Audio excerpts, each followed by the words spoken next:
Welcome to HiveMind. This is the speaker. I'm here with the Sharp Edge. How you going, Edge? Doing good. How are you? I'm good, and we're also here with Corey Diggs. Hey, Corey. Hey guys, it's great being here with you again. Today I want to talk about your article that you brought out, 'cause it's a really interesting read, about normalization, indoctrination, and how far is too far. They've gone pretty far. They have gone pretty far. It's scary. So you did talk about some examples, but in general, how far is too far? I mean, have we reached a point where there's no return, Corey? Or do you think that we can, as a society, come back and turn it around? I don't think that it's gone I think they're pushing for it to go too far. And in some areas they're already working towards legislation and whatnot. And that's what we need to keep our eyes on. But we can always turn it around. There's way more of us. And really, this is psychological warfare. So whereas they are carrying out actions, a lot of this has to do with perception and mindset and people, talking about this with their friends, neighbors, family, coworkers. I don't think it helps that social media is helping pushing it as well. Oh yeah. There's big pushes. It's ideological subversion, and they've been working on a lot of these things for years. If you go back a decade or two, and you said, we'll just start with the gender one, because I think that's really prevalent in mainstream news right now. Definitely after the Pride Parade, there's a lot of pretty sick videos coming out after that. Oh yeah. So yeah, with the whole gender thing, if you look back at their whole New World Order plan, one of the things they've been pushing for decades is gender equality. And so they do this from many different fronts, and they try to create cognitive dissonance. So they've got some groups, such as Hillary Clinton, pushing for women's rights and women in the workforce and gender equality, and then you've got Jim Young Kim from the World Bank, who had done numerous conferences pushing this as well. There's a lot of them that have been pushing that for a long time, but then what we see happen over time is it starts evolving into, instead of just gender equality, now it's gender neutrality. Thank you. Yeah. My mind just went completely blank. There's about 4 different ones now. They keep expanding on it, and they do that to confuse people. I actually just like it confused you. yeah, right. Exactly. So the concept doesn't. Just they're trying to keep track of, kind of like the alphabet soup, trying to keep track of all of that. And hey, I'm all for people, gays and transgenders, and hey, your sexual preference, that's your business. I have no problem with that. 100% neither do I. That's not what's happening. And even those that are gay or transgenders have, told me this, that they see right through this as well. They're trying to create so much mass confusion, and they've brought it into the school system to where they're not allowed to call boys and girls. And they now either get pronouns or they refer to them as different groups of names. Like in one case, at one school, it was who likes skateboards and who prefers riding bikes. And we're going to split you up that way because God forbid we call you a boy or a girl. What?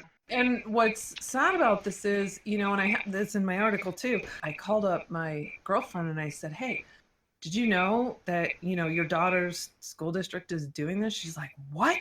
So I'm like, get on the phone, find out what's going on.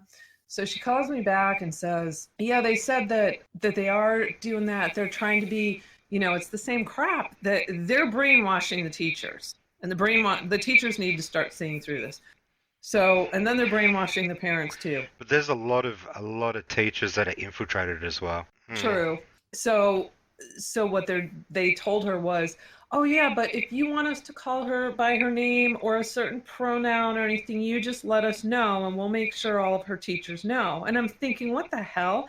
How many kids are in that school? And these people, what do they have, lists on their desk with, this is what you call Johnny, this is what you call Billy, you know what I mean? Yeah. And what's the most obvious to all of this is the statistics are, at least between ages 13 and 17, there's literally one transgender student per school, and that is a school that has over at least a minimum of 143 kids attending. So they're trying to conform the entire school to the minority. yes I mean one person. And the thing is so when you look at their whole argument, which is they want them to be accepted and they want them to feel comfortable, and this needs to be fair for them, and da da da, this is all over one person. That's what people need to keep in mind. That's when you say there's another agenda here. Exactly. That gets to my next question, which is, like you had mentioned, it is a very small minority, but there is a massive increase over the last, say, 3 years or so. We don't have a whole lot of data, but there has been a massive increase of teenagers between 13 and 17 identifying as trans, probably because of the indoctrination, the normalization of it. Mm-hmm. However, on the flip side, we don't have a lot of data as far as their mental health, but anecdotally, there is a lot of evidence to show that it doesn't make them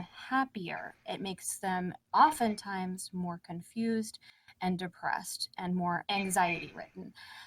So they're pushing this. And at what point do we say, look, it has nothing to do with tolerance? Why are we as a society placing on the moral hierarchy tolerance over the health and safety of children? 100%. Right. Which speaks to the point I was trying to make in the article too.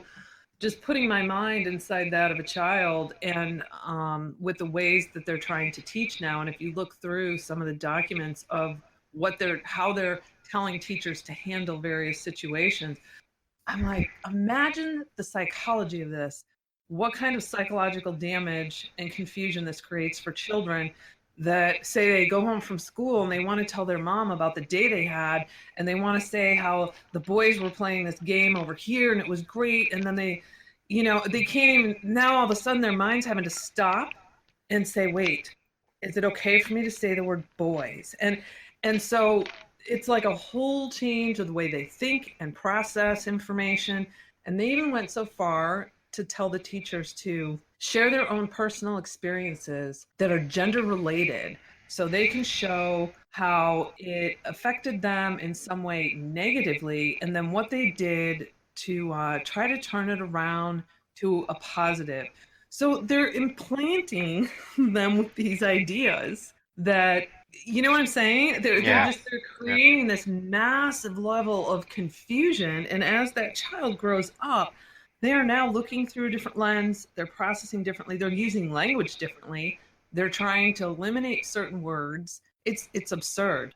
And this is all to control them. I'm sure there's multiple agendas, but one of the big ones I see is, you remove the two genders, you meld it into one, and we've got two things going on. One is the wonderful future of AI, and two, it's much easier to control, a single confused gender than it's like they're putting everyone into this identity crisis is what's happening.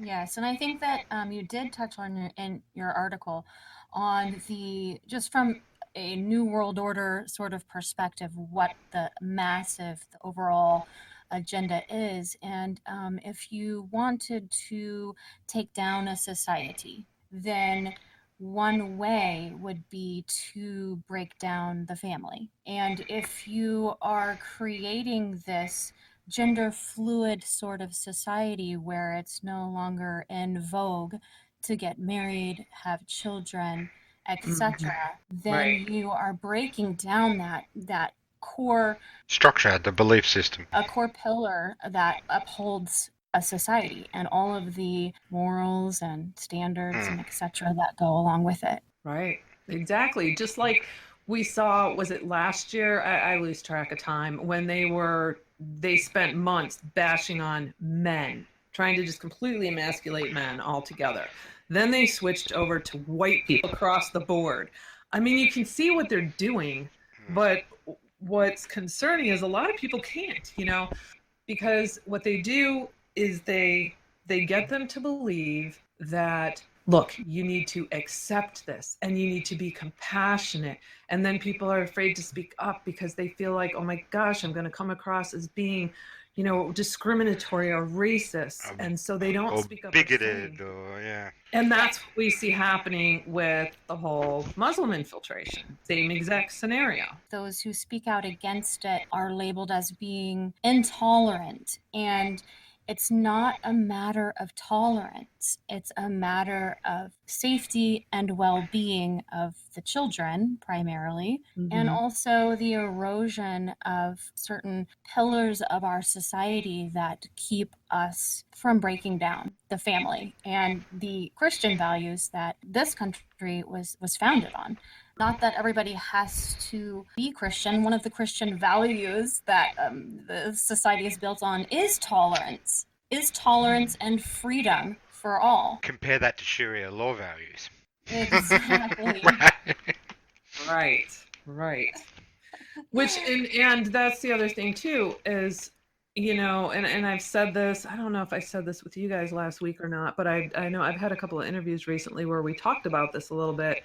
And I talked about the long game, they're in it for the long game. And so they come in and they build up these communities, and they don't even want to be here. They admit they don't want to be here. They'd rather be back home. And they would rather have Sharia law than American law.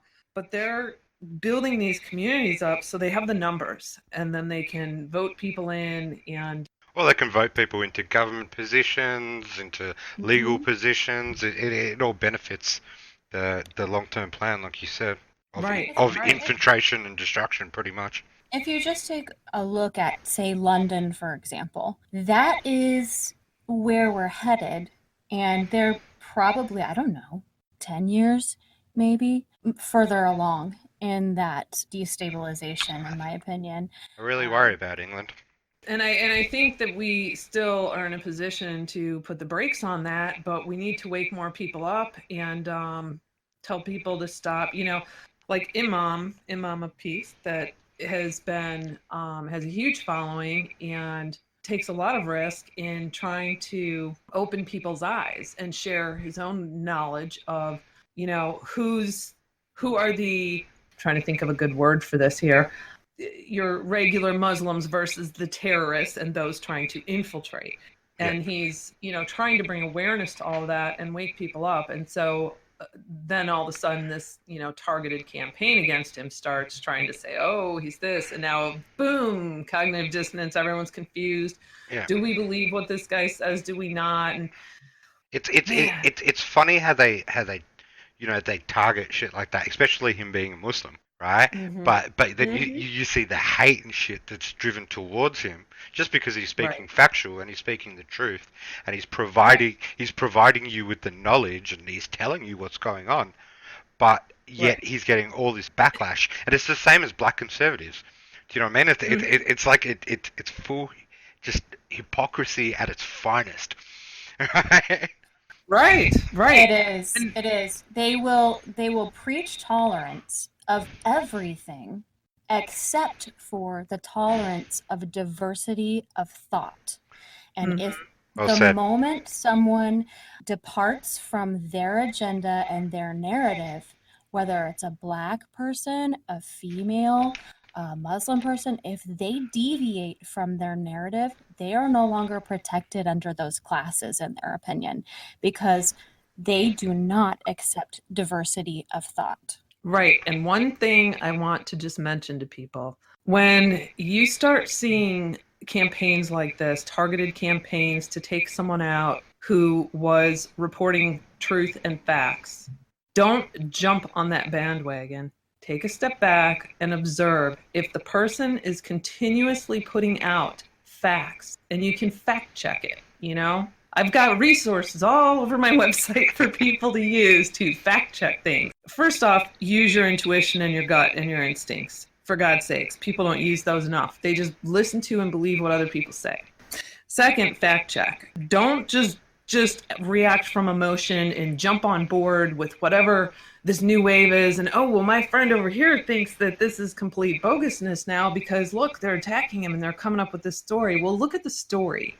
Analyze this stuff. Learn to process it better instead of just jumping on board and starting to spread this news, debunking someone who is doing everything they can to put out truth and wake people up, Yeah, so because that's a dangerous game it's that you're joining if you start doing that. yeah, it's one thing I've learned later in life, and that was to think, feel, and then react to every situation, to whatever you can. I think a lot of people skip the thinking stage and they just feel and they just react. Right. Good point. Right? And I've always tried to live by those three steps when I hear something, or I'm in an argument, or I'm in a conversation, reading something, watching something. I always try to follow those three steps for Yeah.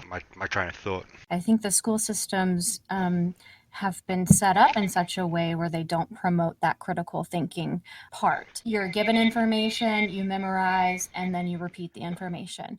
There's Right. not a lot of individual critical thinking. So we're trained from early ages to not think for ourselves and just skip straight to being told what the information is, believing it, and having an emotional reaction. So Right. Yeah. Right. I actually thought about doing an article having to do with critical thinking and analysis, and I'd really have to give that some thought as to. It's one of those things that you kind of develop and kind of on your own. So I have to think about how to teach those types of skills, But that is something I've been giving thought to lately. So We would if love to. anyone is interested in that, We give would. a comment and let us know.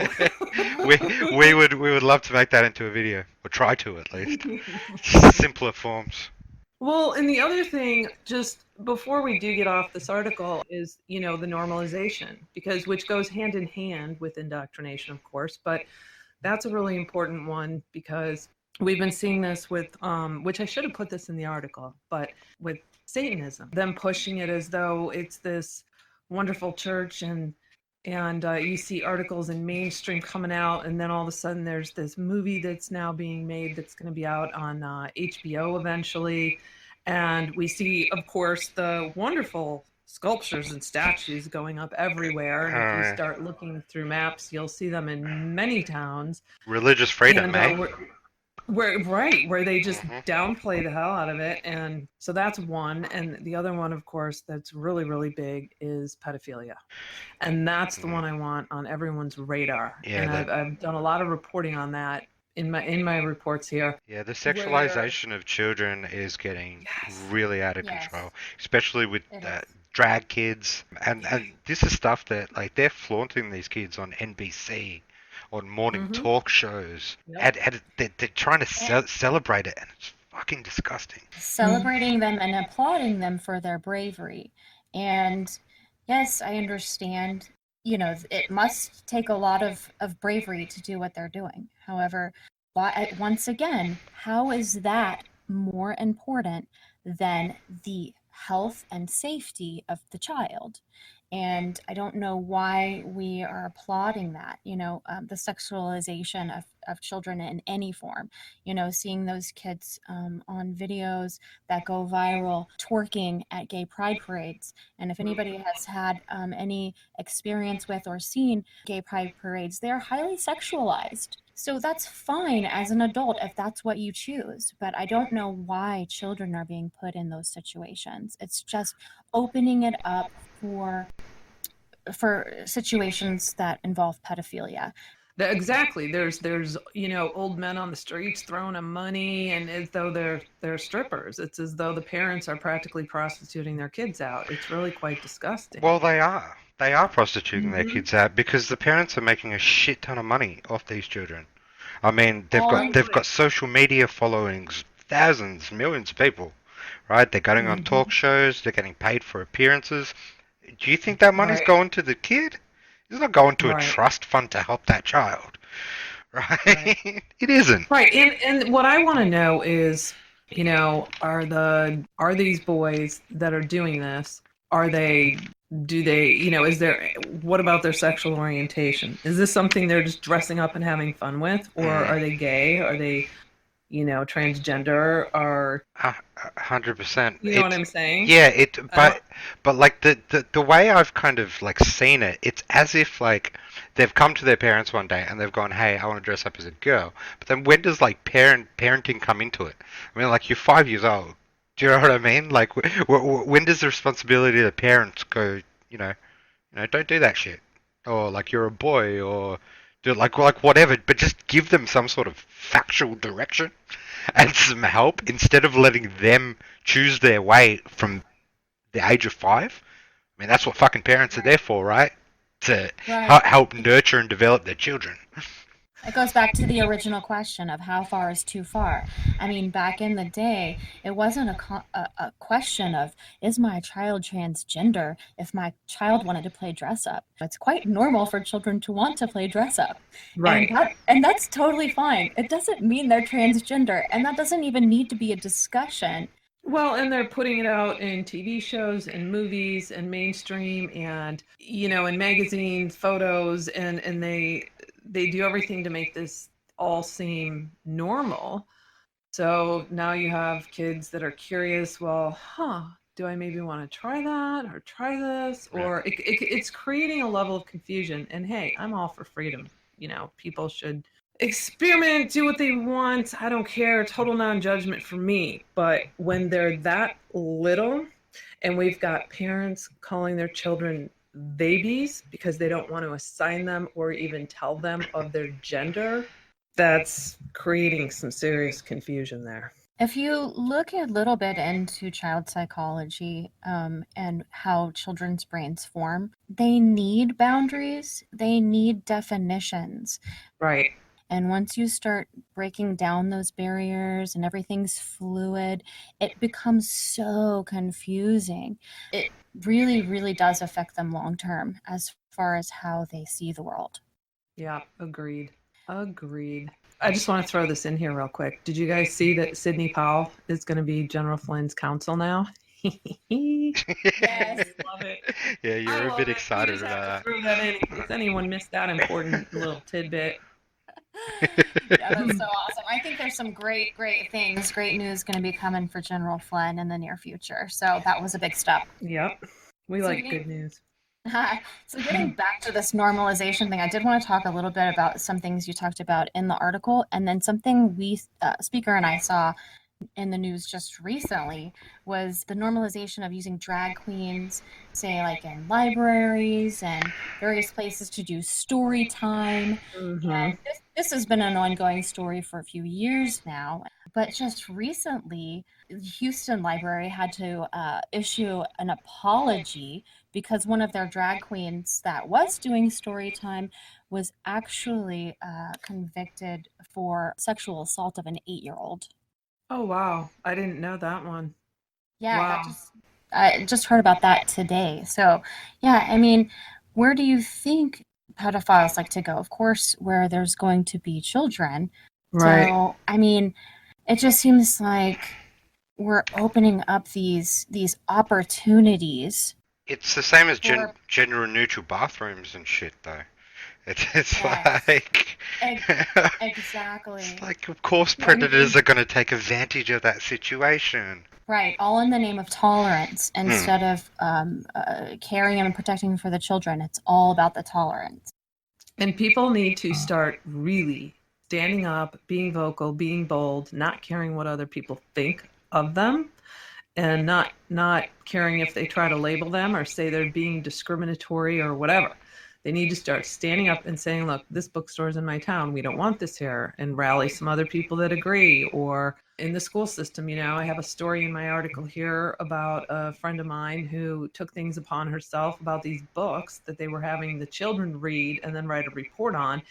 And the story wasn't even in the juvenile section of the library. It was in the adult section, and it was about murdering family members and daughters and moms sleeping with the same man and just like all What? kinds of perversion and stuff. And so she got an email out to a couple hundred people at the school, and they all called in and they got the book removed from the curriculum. So that's the type of steps that people have to start making if they want to see this change, because they're going to keep pushing this. And look, 5 years ago, we never would have imagined these new abortion laws that they're passing, Right. aborting a full term baby, for God's sake. So don't think that there aren't going to be states that are eventually going to attempt to try and push for a younger age of consent. Yeah. I was just looking at the map the other day, and basically right now across the country we have, and it varies per state. It's either 16, 17, or 18 years old, depending on the states. And we know Ruth would like to see that go down to age 12. 12. Yeah. Right. Ruth Ginsburg, yeah, yeah. So I'm just saying, people need to really pay attention and start really speaking up and taking a stand, and not, letting these changes happen. And not being There's way passive, more of us. not being passive is a real big thing. And I've noticed a lot of people getting out more and like doing more, and it can be doing more on heaps of different levels. I mean, it could be doing what we are doing and trying to teach people or tell people, provide Right. information, or it could be organizing events, rallies, newsletters, like you said. There's so many different ways and so many different talents that people have that can really help. It's just as simple as talking to your friends and family too about having these conversations. Talking to your kids, what's going on in your school? What are they talking about?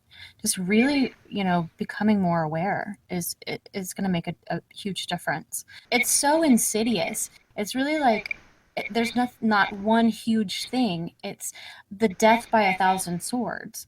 Right. This little thing here and this little thing here, and it's all just eroding the country. So, for example, like there's a lot of marketing going on with, transgender community marketing to children, like with this Chips Ahoy ad where they were using a mother who was actually a transgender for a Mother's Day ad to children who eat Chips Ahoy cookies. So it was very bizarre. And like Nike doing the hijabs. Oh, Nike now has this designer line, and they have the actual like Nike logo on the side of them, or Sports Illustrated or Vogue, showing them off as like fashion style and trying to twist the meaning behind it. And it's just, wow, such a brainwash going on, just Yeah. watching it all, and some of us just see right through it, but other people who don't have the time to do this research and pay close attention and see the progression over the past decades, to them it's like, imagine like not knowing anything that we know, and then all of a sudden one day you flip open Sports Illustrated and you're like, oh, well, that's nice of them to include this in there. That's progressive. Yeah, that's progressive. Exactly what I was going to say. Exactly. Oh. For another example, going back to the Satanism, like, Sabrina the Teenage Witch back in the day was just like, a kid's show. But the modern day Sabrina the Teenage Witch, which obviously would appeal to teenagers, is, really promoting Satanism. And Oh, really? Oh yeah, I used to watch the other one. yeah, this Or one, the one I'm thinking of. the symbolism that they put in this one is just uncanny. Like Mm. there's even an orgy scene at the end, and these are supposed to be 14-year-old kids. Wow. Yeah, and it's marketed to young teenagers. Like it's marketed to that age group. 13, 14. Yeah. Yeah. It's That's what they do. good old That's what Netflix. they do. Every kid has a cell phone now. They're Yeah. all on YouTube and scouring all kinds of stuff. So they know that they're seeding the minds of the youth. Oh yeah, Yeah. it's well planned out and orchestrated. Know exactly what Mhm. they're doing. so, Corey, if we don't turn it around, what kind of effect do you think this is going to have on our society as a whole? That's a good question, because I try to I don't that sounds terrible, but I don't really engage in society too much. I work from home, and I'm not out in the corporate world for good reason. And for someone like me, it probably wouldn't have as much of an impact as other people with families and children growing and going off to school. And I can imagine the concerns there. I think that I keep my eyes on legislation. So we're seeing, some new abortion laws. We're also seeing, on the flip side of that, a lot of places, with the heartbeat bill. And then we're seeing them trying to push the vaccine laws too, and, several others out there. So how that's going to change and shape things, I think a huge impact is going to be on parents needing to really pay attention. A lot of this is going to be a impact on children in the school systems, and again with the vaccines and everything. I don't know. What do you guys think? Like, what sort of effect is it going to have on society?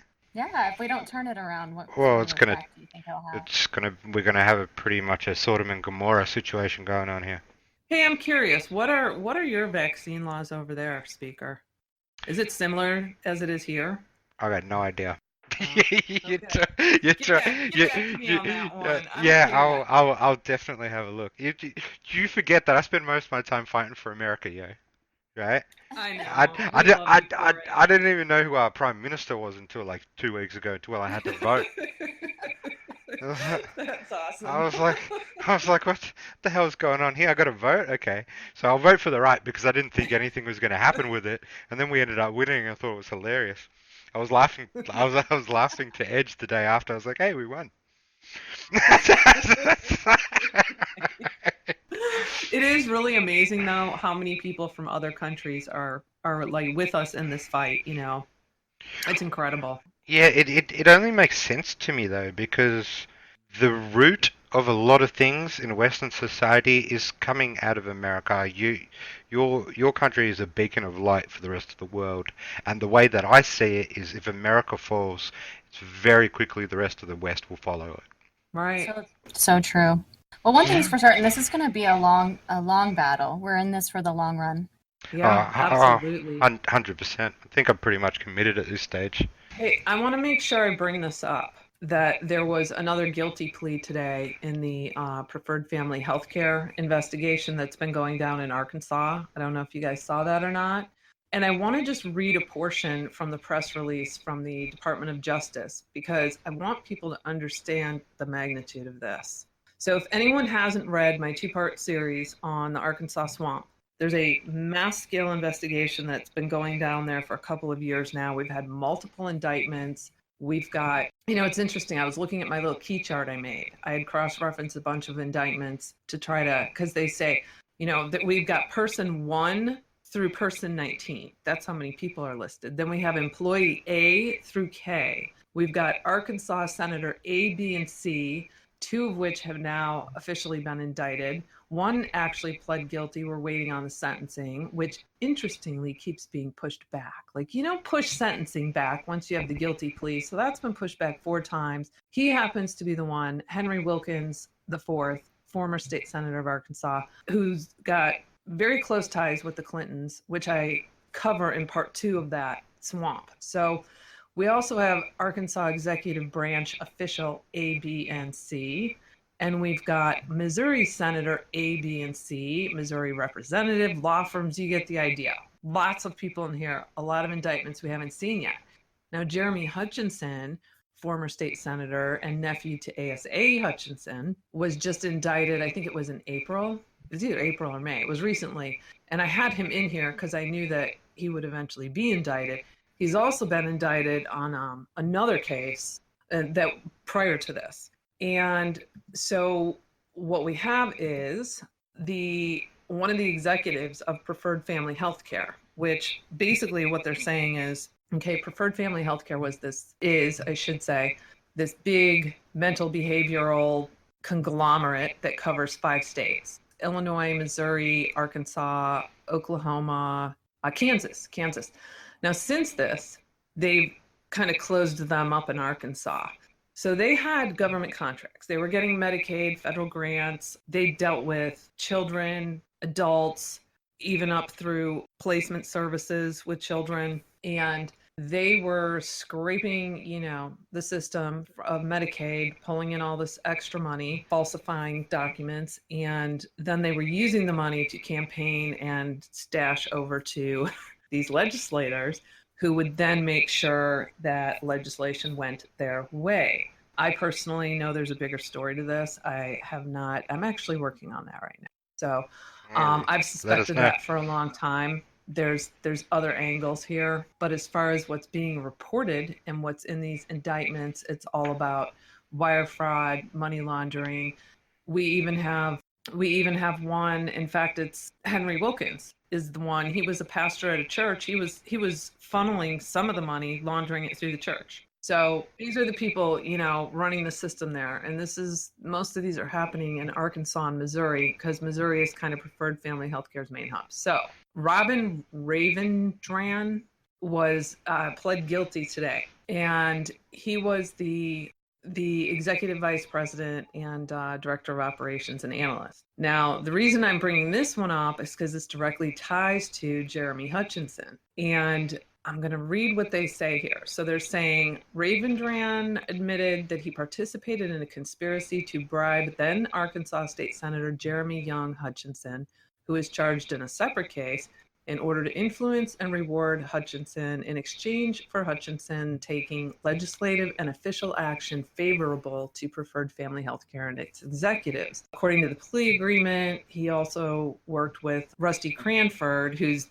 this guy's, he's a lobbyist. He had 3 lobbying firms, and he's in bed with everyone, and he's been indicted on, I believe it's like 3 separate cases. In fact, he was even brought in for a murder to hire of, I think it was D.A. Jones out of Pennsylvania, to try and keep him quiet. Wow. So this is like how dark and swampy this goes. This story seems huge, and it's not just going to be Arkansas and Missouri, I think. Oh, I know. It's spreading out. And what I want people to understand is they indicted him, Jeremy Hutchinson, in like April or May. I've just been waiting for this one to hit. So when I saw that was a happy day for me. And they're saying that they're pushing the trial to that back to 2021 because they're still investigating this whole thing. So the very last paragraph here, you know how their press releases always tell you like who was involved in the investigation? This gives you a good little clue as to how big this is. So it says this case is being prosecuted by Assistant U.S. Attorney Stephen M. Henrich,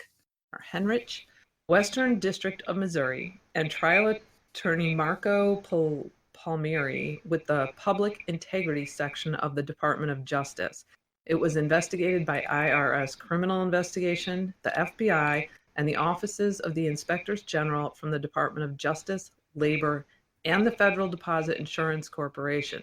This is a combined investigation with the Western District of Arkansas and Eastern District of Arkansas and the Public Integrity Section of the Department of Justice. And I know for fact, if you go back through my report where I'm showing I can't think of the gentleman's name right now, who's in charge of the Medicaid task force unit, but he had said that they had a ton of information and that they had worked with federal investigators because there's some overlap going on there. So this is an ongoing investigation, and I keep my eyes on it. I literally weekly search this stuff out. Yeah, definitely. Yeah, it does seem like it's going to get bigger and bigger. Mm-hmm. Absolutely. So I wanted to make sure I got that news out. So Corey, can you tell people how they can find this Arkansas Swamp article that you did, as well as this article that you put out just recently on normalization, indoctrination, and degenderization, and everything else that you've put out? How can people find you? They can find me on corysdigs.com. That's COREYSDIGS.com. And they can also find me, so it's Corey's Digs, and they can find me on Twitter. I have an account set up on Gab, Parler, Patreon, and YouTube. Well, looks like we're going to have some more to talk about, hopefully in the next week or 2. Sounds good to me. You know, I love hanging out with you guys. I think this is going to be a series. So I think maybe we might have to do that. Yeah. We love hanging out with you too. Yeah. All right, friends. Be sure to share, like, and subscribe. Join us back here next time as we tackle these issues and much more in future podcasts and videos. We'll see you next time right here on HiveMind. See ya.